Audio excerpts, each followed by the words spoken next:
எங்கே நான் போனா என்ன எண்ணம் யாவும் இங்கேதான். உன் பேர மெட்டு கட்டி உள்ளம் பாடும் அங்கேதான்.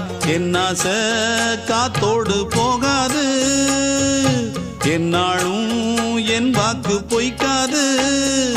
நான் ஏறிக்கர மேலிருந்து 8 தேச பார்த்திருந்து ஏங்கி ஏங்கி காத்திருந்தேன் காணல்ல. மணி 7 8 ஆன பின்னும் ஊரடங்கி போன பின்னும் சோறு தண்ணி வேணும் இன்னு தோணல்ல. என் தெம்மாங்கு பாட்டை கேட்டு தென்காத்து ஓடி வந்து தூதாக போக வேணும் அக்கறையில. நான் உண்டான ஆசைகளை சொல்லாம பூட்டி வச்சு உள்ளார வாடுறேனே இக்கரையில. நான் ஏறிக்கர மேலிருந்து 8 தேச பார்த்திருந்து